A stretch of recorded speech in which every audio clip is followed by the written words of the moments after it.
Howdy, folks. Hope you're doing well and staying safe. We're back for the Tier 8 version of this.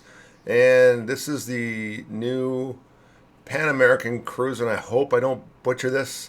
Ignacio Allende. I hope I have that right. I don't speak Portuguese or Brazilian or whatever. I'm just not from there, or Spanish or Italian. I'm not sure exactly what it is. But she was a real boat, and she's a lot of fun boat. And if you look carefully, she's got radar. That makes it even more fun, especially against DDs. A lot of people don't know that you have radar on this boat, and I didn't know it until after I got it and went to spec it out. So it's a lot of fun. I'm going to make another video after this just so you know to compare Tier 5, Tier 6, 7, and 8. There's, in my opinion, with Tier 7 and Tier 8, as I said in the last video, there's power creep. There's some things I think it's got to get buffed. Because in my opinion, it doesn't...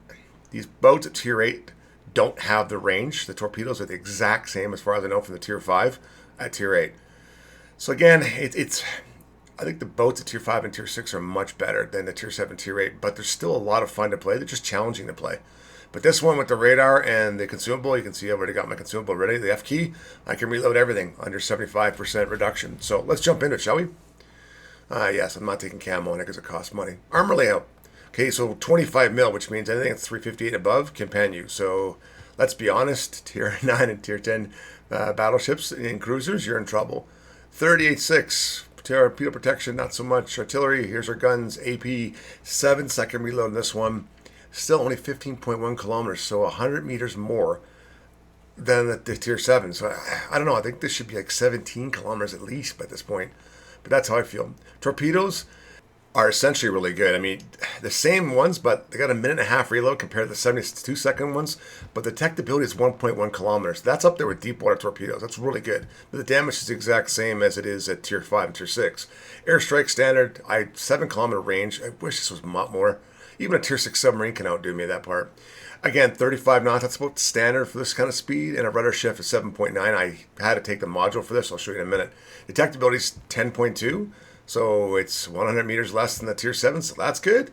And at 6.5 kilometers, detectability of firing and smoke, that is outstanding. That's like Tier 6 level, which is fantastic. So in the modules, this is what I take. You know me, I always take engine protection because you're going to get hit. I do take aiming modifications so I can actually hit better. It's important to me. I did take steering gear because I wanted to be able to do better rudder shift as opposed to propulsion modification. That's important to me. And of course, I took concealment. And I have all the upgrades that come with the boat, so it's not too bad.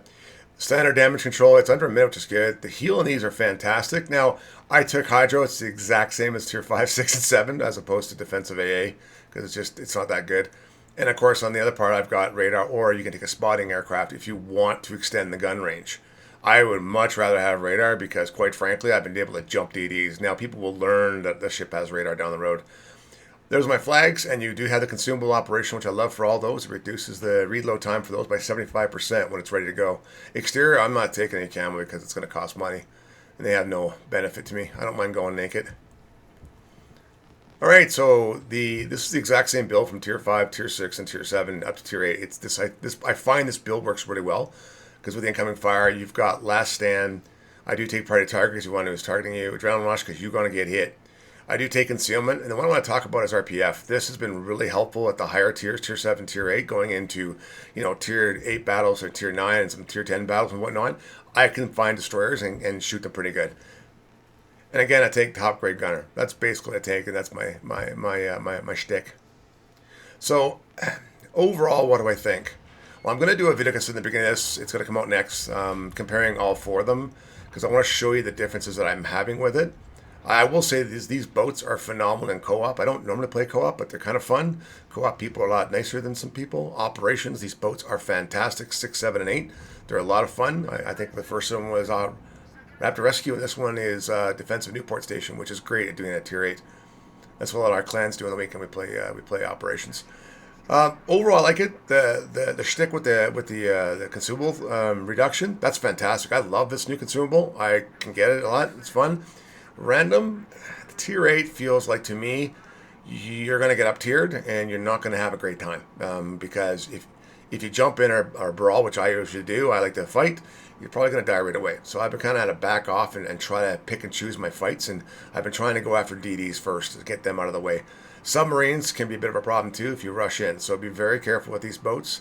Late game, you can really add to your bonus and add to actually doing it. But Hey, let me know if you're grinding away for this. Do you have any other boats and whatnot? It's important to get some more feedback about this because I do like the line, but 7 and 8, they seem to be kind of lagging a little bit behind. As always, take care, stay safe, and I wish you all the best. So bye for now.